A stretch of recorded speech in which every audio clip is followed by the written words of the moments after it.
多数人在设定目标的时候，都设定一个很虚的框架，它在你的脑袋里面没有办法形成期待值跟细部的样子出来。执行这个目标有气无力的，慢慢的就没有去把它给做下来。所以在设定目标的时候，切记把你的目标具体细腻，最好连当时候你希望想要的感受都把它写好。请开启下面的小铃铛，打开全部的订阅。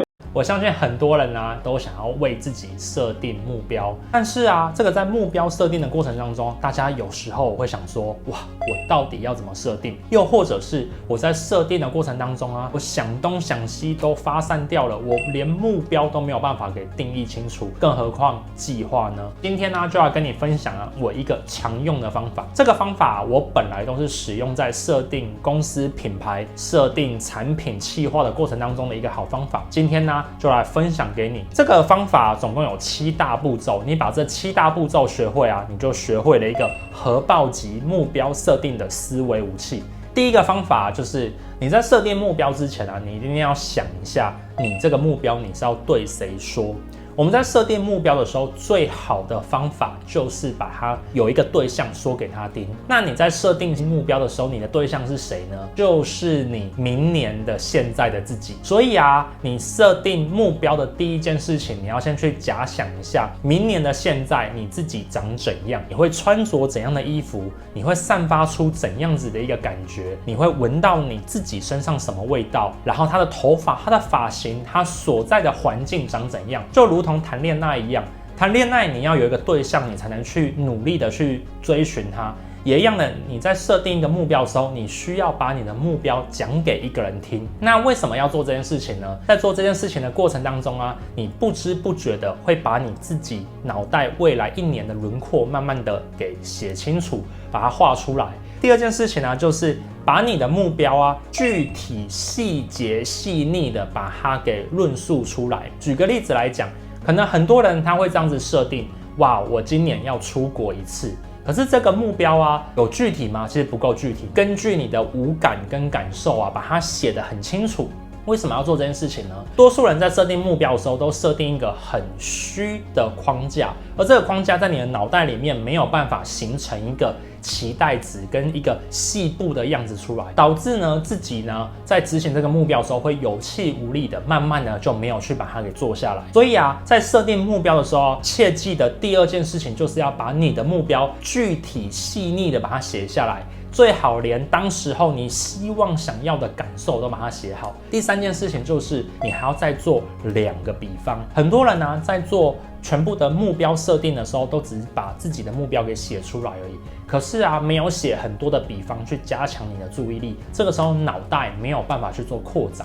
所以如果你以旅游的角度去想的话呢，你可以去想一下，哇，这个比方就是我要去海岛国家，就如同我可以回到一个夏热带的一个岛国上面然后躺在一个摇篮上面，如同回到小婴儿般的时候这样的感受。这个打比方其实是在强化你脑袋的其他的关联性。所以当你在做目标设定的时候你把你自己的原本写的那个目标写得非常的详细之后还要再打2个比方去论述你自己的这个目标设定。这个时候最好加入了人事时地物尽量的把时间、地点、环境、会遇到的人、会感受到的五感，眼睛看到的、耳朵听到的、嘴巴要说的、嘴巴尝到的、身体摸到的跟心理的感受都尽量把它写清楚。这个时候是在强化你的目标。接下来的第4件事情就是要具体的把如果你达成这个目标，你心里的感受会怎样，具体的把它写下来。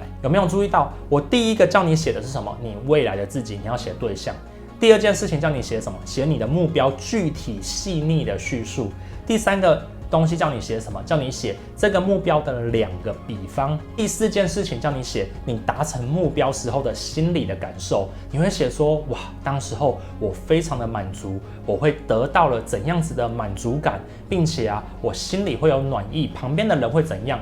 这个时候你把它写得很清楚的时候，你的脑袋会去幻想出来，这时候你的心里会有很大的多巴胺会不停的去分泌，此时此刻可以加速你去达成这个目标。然后接下来第5件事情就是刚刚你把前面都写完了之后你要从中找到3个关键字把它写出来。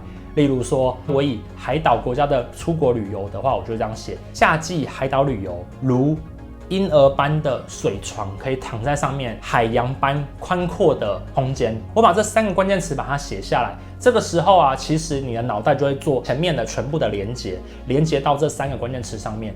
当然，最好的地方就是只放词性就好，例如说海岛、摇篮、夏威夷群岛。假设把这些东西都把它写进去之后，你的脑袋会加速去做连接。当这3个关键字写完了之后啊，用1句话去叙述你前面的目标。这句话其实很简单，可以就这样写说：我在8月15号的时候，我预计去一个海岛的岛屿上面，躺在草席的摇篮上面呢，享受婴儿般的感觉，并且呢，体验我的海岛度假生活。1句话把它写得很清楚啊，用这样子强化你刚刚全部的印象。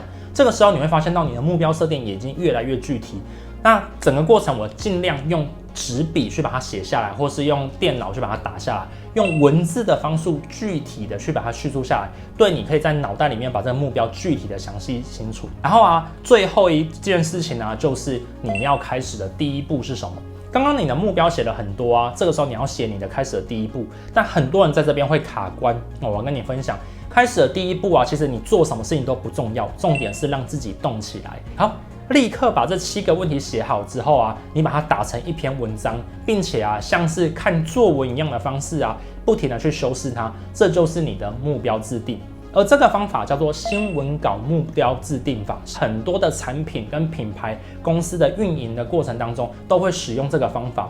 用这个模式啊，一口气的帮你的目标具体的把它写清楚，以这个目标呢，以终为始的推导回来，去制定你接下来要写的计划，很棒吧？这就是你目标的制定方法。那你会讲说，我就无欲无求，现阶段我没有任何的目标，该怎么办？就赶快的把你手边的一个小东西拿起来，去想一下，半年之后你希望它变成什么东西？例如说，你手上可能有一台手机，你就可以去想说，半年之后我要在上面写出一个我的 APP 来发布到 Apple 上面去。这个时候你的目标就制定出来了。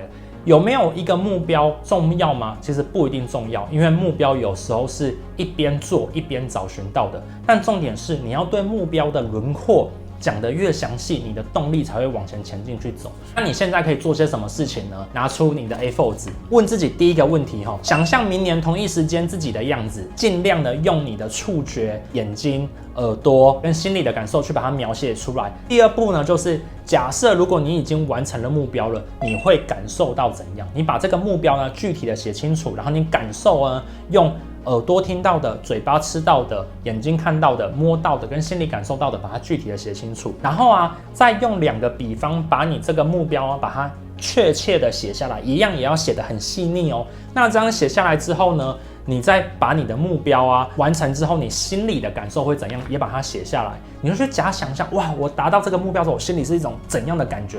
是澎湃的感觉呢？兴奋的感觉呢？具体的把它写清楚，像写作文一样把它写得下来。其中啊会有哪3个关键字？然后呢把它拼凑成1句话，大量的分享给你的朋友，或者把它 po 到你的 Facebook 上面 ，po 到你的 IG 上面，说这是你今年要达成的目标。这个时候再根据这份目标的设定啊，去反推为始，去写你的目标计划，就可以帮助你有更好的目标设定哦。跟你分享，那希望今天的影片对你有所帮助。我是马克凡，我想跟你分享这一切东西呢，其实我都写在这个我的自己的书里面，关键思维当中，你可以来看看书，希望对你会有帮助。那今天呢，影片呢就介绍到这边。我的影片呢会在礼拜1跟礼拜4的晚上的9点呢进行一些更新。我们下次见，拜拜。